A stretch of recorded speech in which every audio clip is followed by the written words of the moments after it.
before I die, that we will be able to change our brains.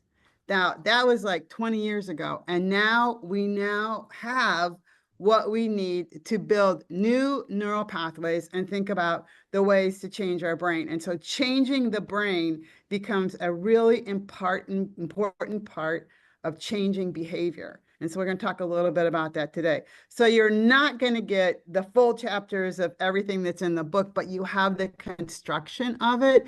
So you can start thinking yourself about what does it mean for you and what does it mean for your clients to be able to sustain impact.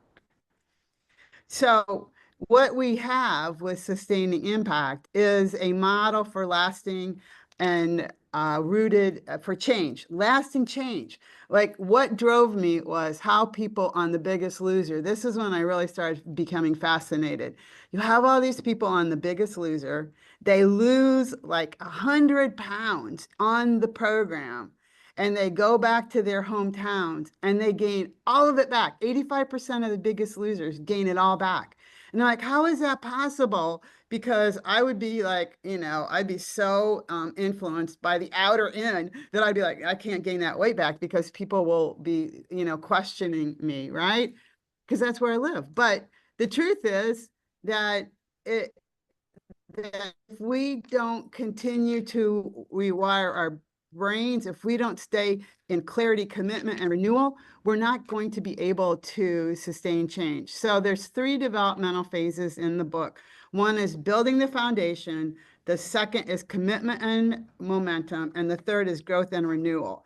And so it bridges sustained action across body, mind, and spirit. So here's the quote.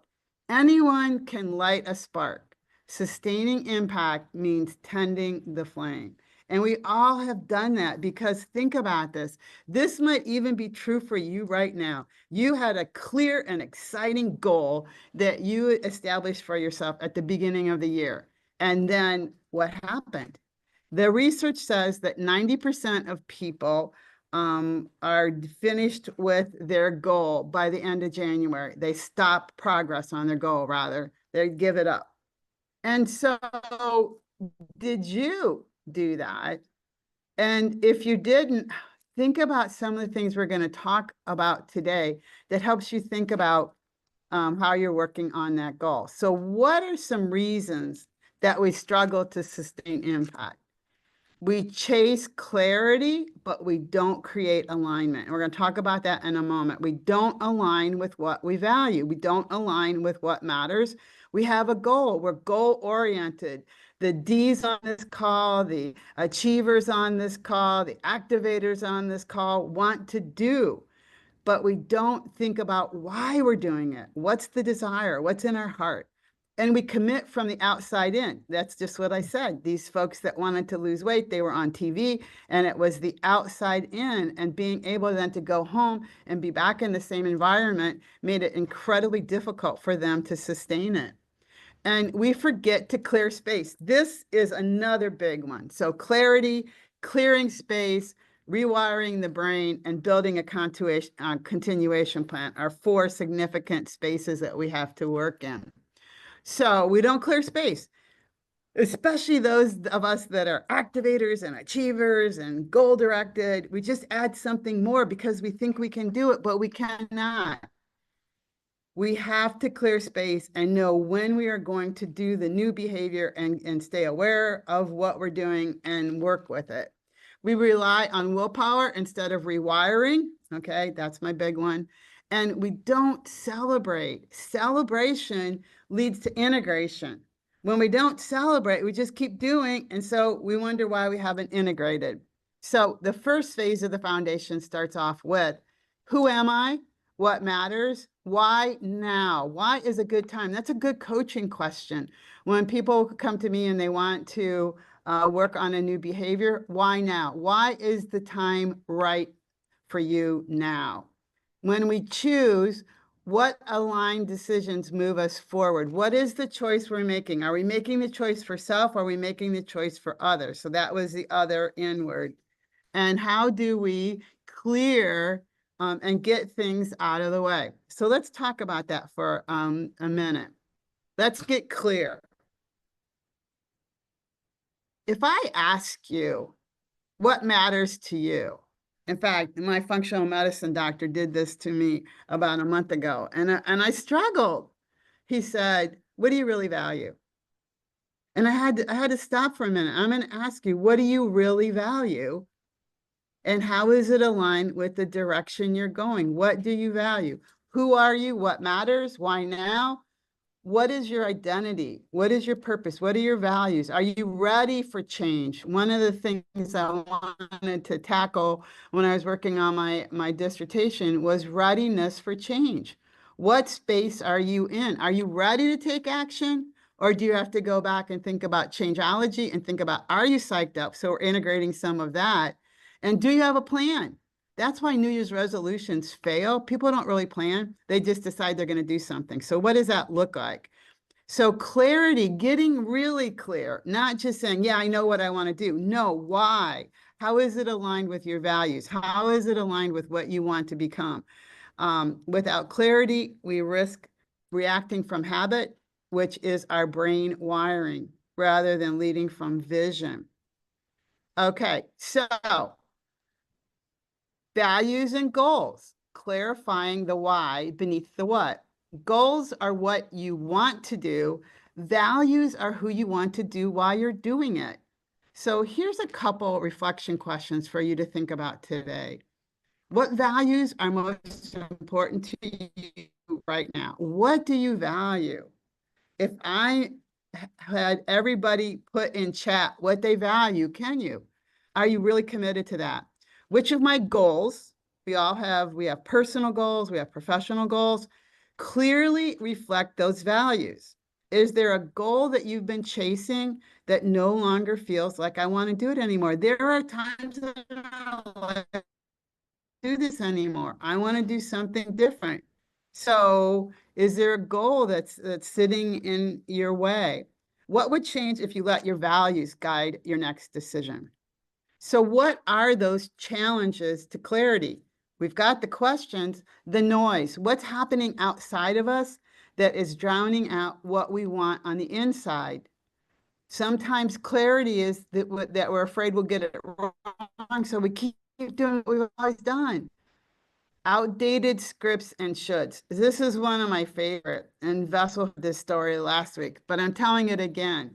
So I went to a workshop when probably 20 years ago, it might be even longer, but maybe even 30 years ago. And it was a wellness workshop. And the guy was talking about the word should. It should and ought to, and how when we use that, we're just putting an outside in influence on ourselves about what we should do. It's not should do, what do we want to do? And so he was selling t-shirts, and there was a red t-shirt that said, don't should on me. And the biggest shoulder in my life was my mom. And so I wore it on vacation, and I just wore it and I didn't say anything. And she looked at me and she goes, what does that shirt mean? And I said, it means that we don't use the word should when we're talking to people. And she goes, well, does it mean shit? And I was like, no, that's not what it means, Mom. You have to think about your language. It was funny because she got it. Because my mom just told you the secret. We use the SH word when we use the word should, and that's what we're doing to ourselves. So we have to, I catch myself now when I say should, I reframe it. And if I'm teaching a class, I'm talking to you all, and I put should in the conversation, I go, okay, maybe you might want to. I automatically catch myself. So I encourage you to catch yourself. We are avoiding discomfort and pain. And so that's why we don't get clear, because we keep doing something because we think it's keeping us from discomfort and pain, but in fact, it's taking us there, and we don't reflect. I can't talk about that enough. We don't reflect. So now you're going to reflect a little bit with each other, and I'm going to put you into breakout rooms, and I want you to think about something you're currently committed to, either professional or personally. Well, how does this value reflect you and what you want? is this something you're choosing to do or something you inherited or something using that really bad should word that you're doing? And is this taking you into your more authentic self or is it taking you away from this? So let me stop this share. Oh, I can get you in breakout rooms. I can leave this up and put you in your breakout rooms. I learned something new today. Okay, so here we go. Okay, you've got about, I'm going to give you 6 minutes to talk about what you see on this slide, what you value, what you're doing, how does it align, is it what you want? Here we go.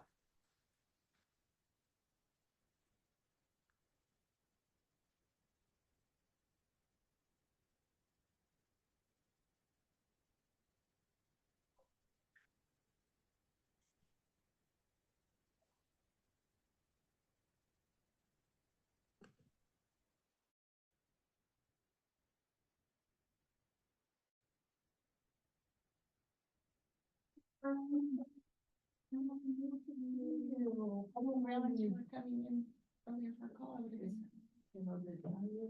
Nobody tells you nothing. Let me make sure I stop the recording.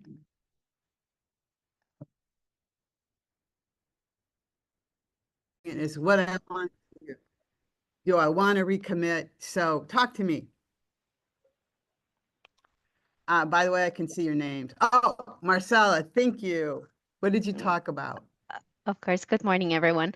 One of the things that we actually were talking a lot about was this should, right? And how we all relate to that, like from our mom saying this should. And one of the things that we discuss is, for example, with team members or whether it's in our personal lives, is rather than saying should, is being more inquisitive and asking questions and providing options, right? So if there's a decision that needs to be made, rather than telling the other person you should do this, is presenting scenarios and ask them what are your thoughts, and kind of brainstorming and making the other person part of the process. That way they own it rather than telling them what to do.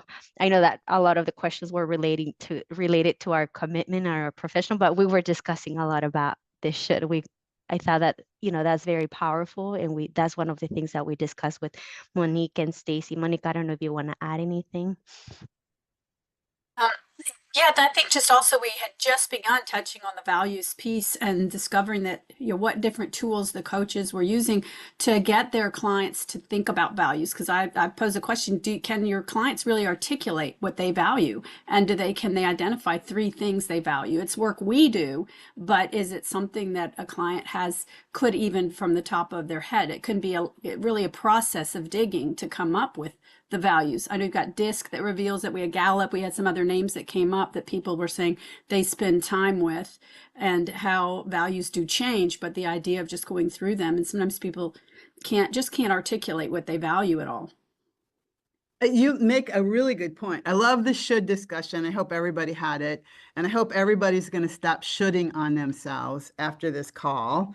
Okay. And think about what you really, really want. And then I'm hoping that we think about values. Vessel and I had a presentation last week in South Africa, and one of the participants was really digging for what she values.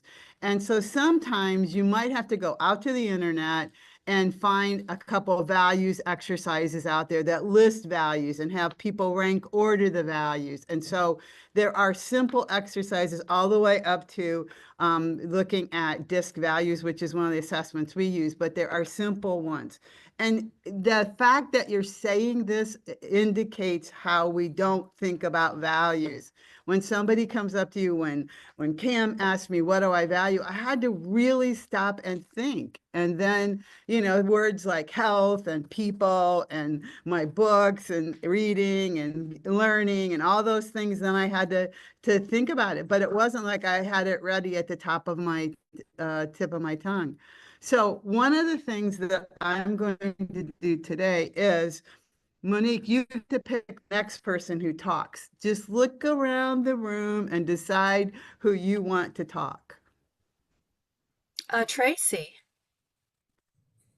Tracy, what did your group talk about? Well, we had someone share that she actually was working on her PhD and completed it, which was a huge journey, which I thought was really exciting because it was apparently a very long journey and with different time zones in different countries. And, you know, just that being a female, it was also extremely difficult, and being able to work through the possibility of giving up. So it was an extremely moving and wonderful story. So I was really, it was really wonderful to have her share that story. So that's what we got to, that's what we shared, or actually we listened and got to hear her share her story. So it was a wonderful, vulnerable story that she shared, and it was very lovely. Thank you for sharing that. And is it Maddie? Are you the one who got their PhD? It's a pure in South Africa. It's a pure Mati. Oh, congratulations. We should all congratulate getting a PhD, working towards a PhD. That's phenomenal. Yes. Think about what we're talking today that starts with getting clear and choosing to do it and making the commitment and how big that is. So let's dig into the choosing aspect. Here we go. So we're going to talk now and going from once we're clear, then we have to move into how we choose. And so we look at some questions on choosing. So we're going to go a little quicker now. There are 9 steps, but we're going to go a little bit quicker. Can everybody see that? Hopefully you can. If you can't, let me know. Okay, now we have it. Okay, here we go. Choosing. Okay, when we're making the choice, what is the decision that we are making? Are our decisions aligned with what's moving us forward? So we got clear. Now we have to choose it. Are they values aligned? Are you choosing from purpose and not pressure? So when we get into the choice, we're saying, are we freely choosing it? In this space, I have a blog that I've written on, are you the dreamer of your dream? Are you living somebody else's dream, or are you the dreamer of the dream? And then we get into the next step, which is clearing. As I said, we're going to go a little quicker now because I want to get through all steps. There's another breakout. So clearing. And so what I think is really interesting is that we don't clear space. We don't sometimes know how to clear space. We have so much going on that we don't clear space. We don't know how to let go. I'm fascinated with when people are able to let go, where they learned that, because so many people just hang on because it's comfortable and they don't create any space. They do not let go. They don't set boundaries. They keep saying yes to everything, and they're stuck in outdated roles or expectations. So clearing creates space for what matters now and what you want to bring on. I used to have a rule that if I wanted to buy new clothing, I had to get rid of something in my closet, and that was painful. It was really painful because I like everything in my closet. We don't buy things we don't like typically. And so now I'm like, okay, what am I ready to let go of? So think about all of the books that have come out on clutter and removing clutter, but clutter sometimes makes us comfortable. So what are those challenges then to letting go? And clutter is part of it. And so we think about the emotional attachment. If you have something in your life, you either have it in your life because you really, really like it, or you're afraid to let it go. So where are you in clearing space for your plate? I looked all over for a good picture, and this to me says it all. But my example is always your Thanksgiving plate, right? For those of you in South Africa, we have a holiday called Thanksgiving where we eat as much as we can. It's kind of like a braai, but it's indoors. And so we fill our plates so there's no more space.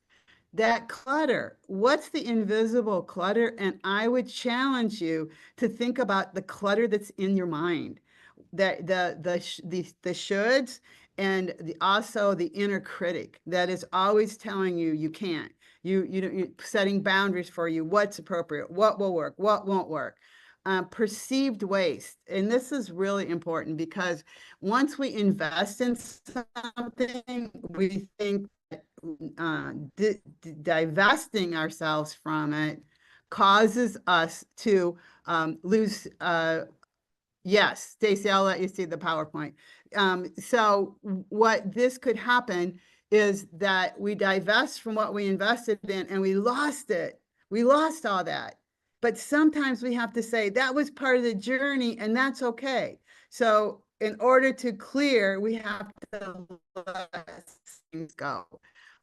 Lack of permission or boundaries is a big one for clearing. We say yes to everything. We just had a conversation yesterday in our senior course talking about that it's just easy to say yes. We say yes before the request is fully out of somebody's mind. And so we want to think about, okay, what are we saying yes to that keeps us from clearing? Because if we don't have space, we're going to get frustrated trying to manage everything, and it's just not possible. So the next slide is what's in the way. I want you to think for a minute and think about, are you making space for what matters most? Or do you have this dream that you can't go after because you don't have time, you don't have money, you don't have space? It's not something your family does. What is it? What's the outdated belief that keeps you from going after what you really, really want? Is there an outdated belief there? Are you overcommitted? What's the story in who you should be? And I want you to think about the one thing you really, really, really want. And one thing that I would encourage you to really, really want is more joy. I talk to clients about this all the time. If you want to get into yourself, think about what brings you joy. Think about what takes you into the best version of yourself. And what is one small thing you can do to take action on a dream? So when we're talking about getting clear, we're not talking about just whether you want to go do a PhD.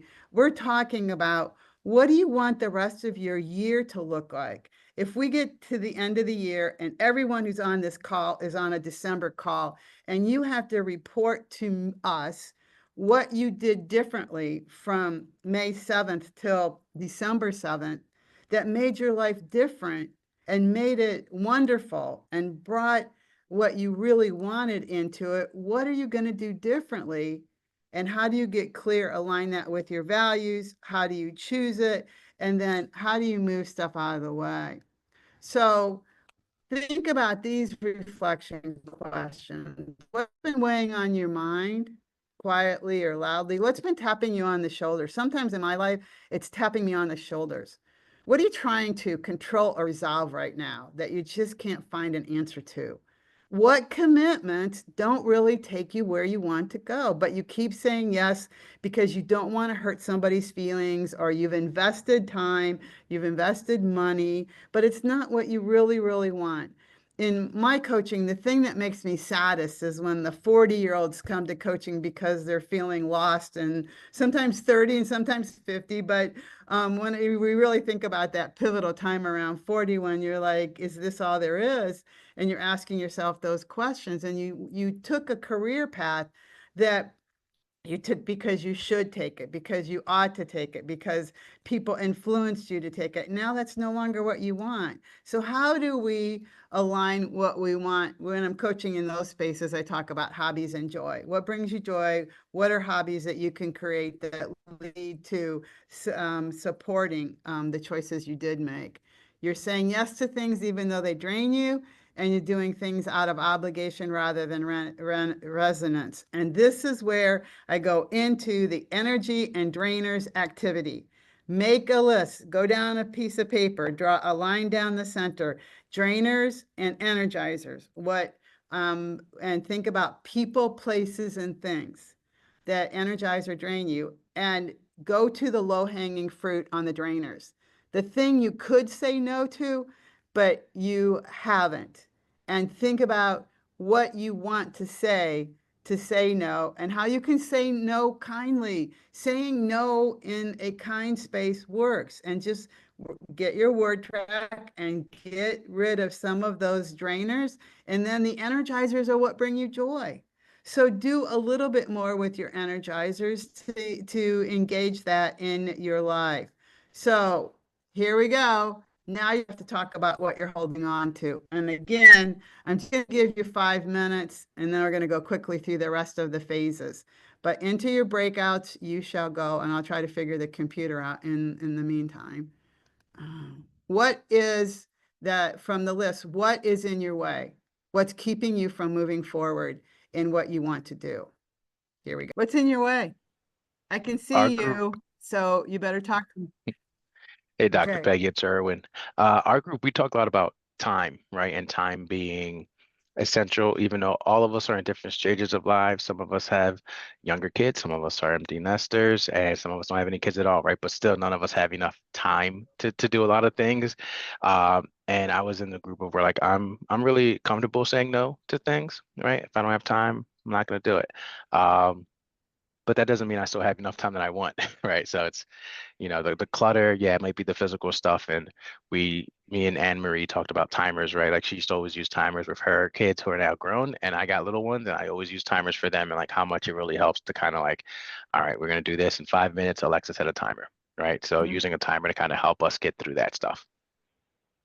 That's amazing. I am going to steal that. I love that. Setting a timer to give ourselves more time. Do you realize what that does? It gives ourselves more time. That's amazing. William, what'd your group talk about? And your group was you and Evie, and I should have Yes. stopped it right away. We had a very productive conversation. I think Good. we both tend to be somewhat people pleasing. You know, we manage a business that involves a lot of people below us, peers above us.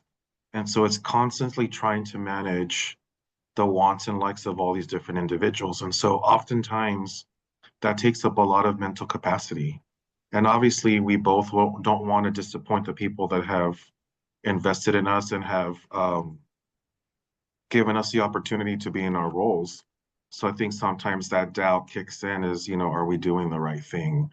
Are we moving in a way that people want us to? Are we putting the organization's needs first? And is that getting in the way of pleasing other people? And so that's kind of as far as we got in the conversation. Yeah. So that is huge. When we make a decision and it's going to impact somebody else, it makes it hard to stay the course. You're absolutely right. And that's why we have great coaching skills. For those of you that are on the call, you've learned how to say no in the yes space. So I can't do it right now. Maybe in a week I could do it. Or, it's not fitting in with my values. Blame it on me. Say you went to a workshop with Peggy Marshall and she says, I have to set boundaries. Okay.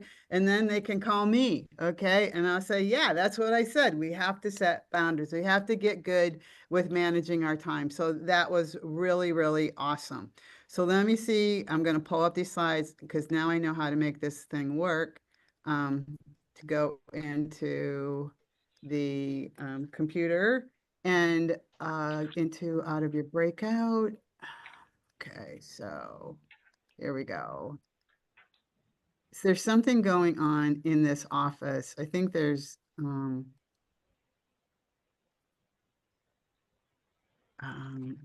gnomes in my office. It goes to the top and then there we go. Okay.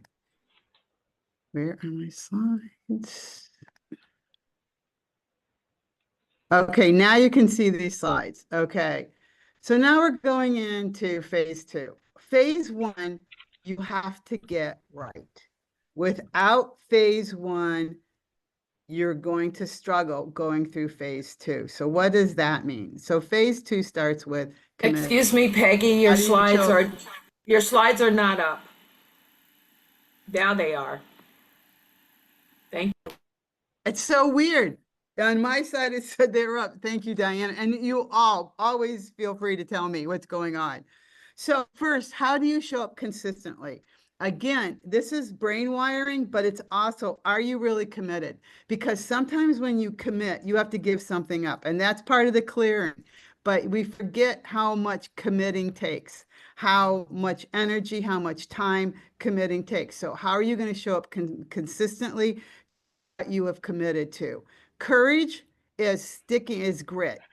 How do you stay with grit when the going gets hard? And how do you make yourself do it for just 5 minutes? Maybe you have a commitment that takes an hour every day, but maybe you can only do it for half an hour today. What does that look like to keep that courage to keep going when you want to quit? And then changing the brain. We're going to talk a lot about that today, this morning, because we're going to get into committing. How do I show up consistently, which makes us think about what are the routines, the ritual, and personal accountability. Habits are about routines and rituals and taking accountability for yourself. It's not a one-time act. We sustain it through attention. So I'm listening to a person talk about the brain, and she's talking about its awareness, then it's attention on your intention. You have to be aware. It has to be front and center with you. It's not a one-time act. You have to go through repeated intention. And then courage. How do you keep going? Where's your inner resilience? How do you navigate fear? How do you develop emotional stamina? And what does that look like for you?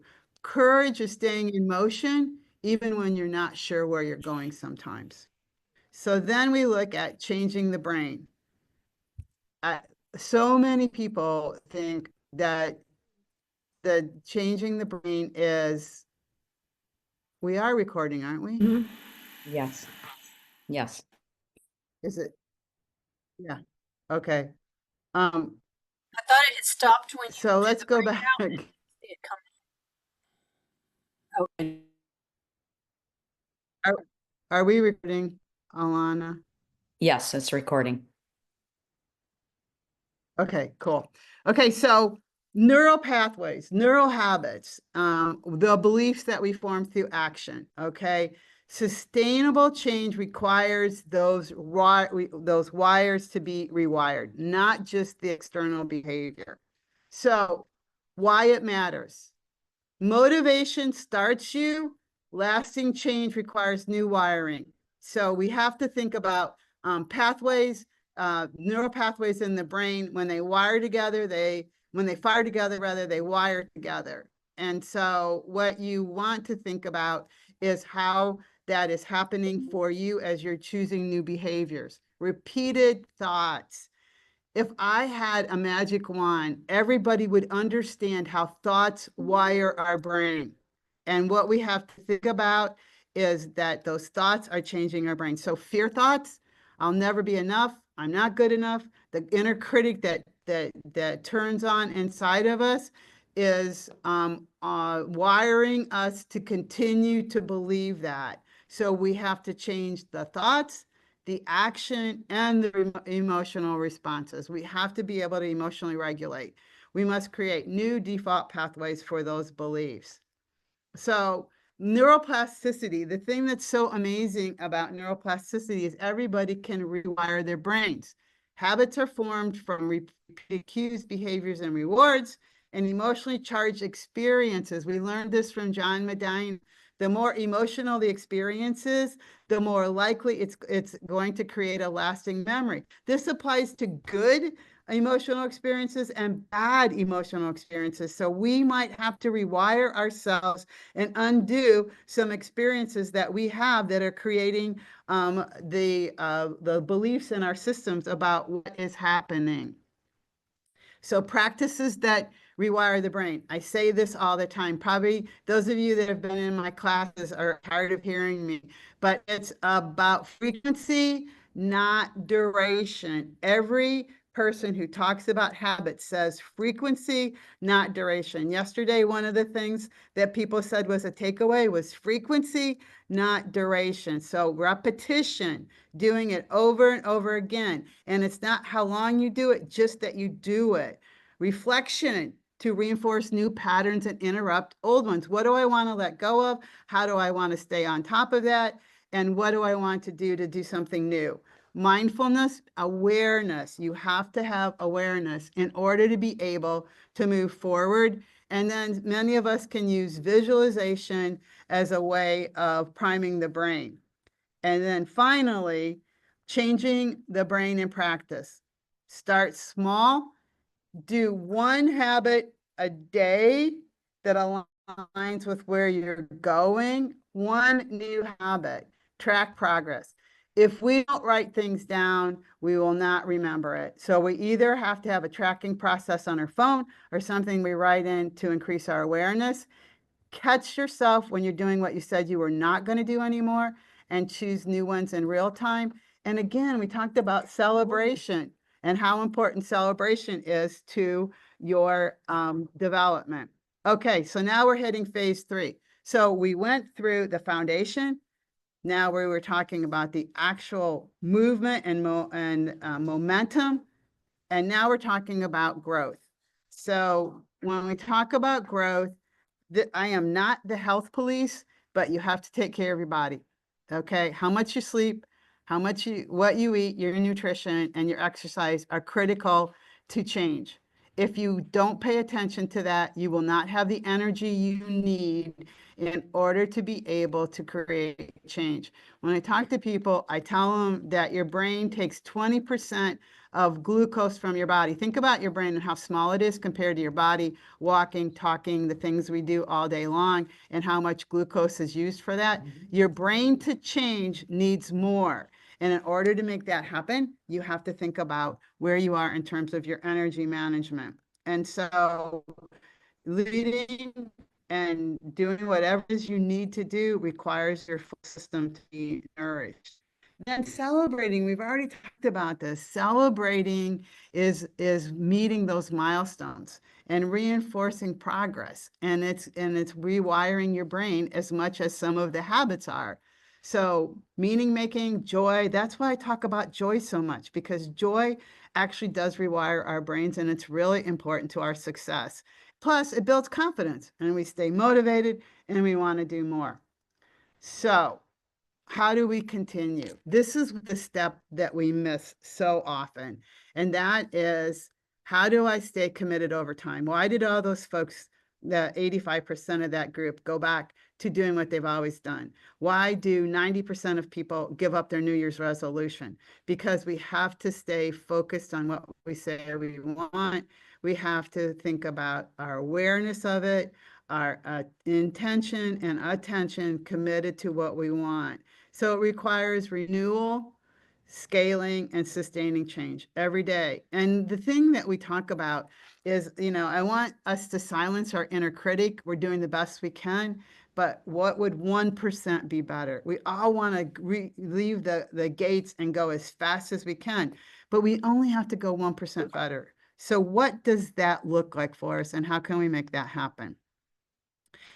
So I'm going to stop here and ask for questions. Anybody have any questions? Stop the share. Anybody have any questions about what we talked about? Anybody want to share a takeaway? I think it's really important when we look at the models we use in coaching. We use changeology. There's parts of changeology in this new process. There's parts of intended change in this new part when we talk about what's going to get in our way, where do we want to go, what's going to get in our way, what's going to help us when we think about those spaces. But I think it's really important that we stay vigilant with our awareness of what we want to do. I don't see that playing through in all the other change theories. We know what we want to do and then we just start going. But did we get clear? Did we choose it freely? Is it aligned with what we want? Sometimes trying to do something that isn't aligned with our values is what gets in our way. And then do we clear space? And do we think about the commitment that we are making? Because commitment takes time, takes energy, takes work. And then we think about changing the brain and how important that is. And then we think about, celebrating, and we think about staying the course and continuing as we finish. So questions, that you have. We will continue this conversation. This book is going to the publisher on July 1st, and it will be out for publishing. And we will be doing classes in the fall on it, where we would go through each space without the fun of the internet that we've had today. But we'll be going chapter by chapter and talking about how to coach to it and how to integrate it in your life and how to coach to it as well. We have a coaching program based on this model for people to sustain impact. The messy middle is something that we all fall into. We get into the middle of it. I mean, when I tell you it took 5 years to pull this book out, you know that there was a messy middle. I mean, it seems like once I got the motivation and it started going, it went faster, but there was a big messy middle. And so how do we move ourselves when we feel stuck and move out of that messy middle? Any questions? Yes, Mariana. Hi, Dr. Peggy. Congrats on your book. Not a question, but I just wanted to share a takeaway. I think the question that I'm going to definitely keep in the back of my mind and share with everyone that will listen is, what would I change if I let my values guide my next decision? I feel like that's powerful, and it definitely is one of the things where I want to make sure that I am aligning my decisions with my values. Awesome. Thank you for sharing that. I appreciate it. Anyone else want to share their takeaway? Angel. Good morning. I really like the slide on commitment and momentum. So, we talked about, I want to continue my education, but I feel like do I have enough time? Am I really going to dedicate it? So it's what's getting in the way. When we talked earlier with Mariana and Diane, it's like the analogy of the closet. I want to bring something in, so I need to take something out. So maybe I'll just take small steps and read something, go to my National Geographic and make time for educating myself, because it does bring me joy. If I can do that every day, then I know in the future I can take time to do some classes. So That's awesome. I hope for all of you is that you walk away with thinking about what 10 minutes of joy every day would look like for you. And just starting there in terms of building momentum for change and sustaining change. One last person, you've got your hand up. All right. Mine is just to share the key concept that we just discussed today. What I've learned mostly is to stay focused, be believing, be happy, don't be discouraged. Celebration comes the way. Thank you. Yes. Yes. Yes. Celebration. I love it. Okay. 2 quick things. We have a conference coming up on May 29th on coaching research. Go to Global IOC or the Global Coaching Network. Because you're on this call, I'll make sure everybody on this call gets the information about it. Some of you have already signed up. That's awesome. But we were talking about a lot of really important things when we look at how we apply knowledge. I'm big on applying knowledge, make things happen. We have a webinar coming up on June 11th, Silencing the Inner Critic. We all need a little of that. And then we have a Detach from Drama course coming up in June that starts on June 18th. It's 5 sessions. So go to the website and learn about all the things we've got going. And I really appreciate your time today. And if you have any questions after this, you can reach out to me. So goodbye, everyone. Thank you for being with me.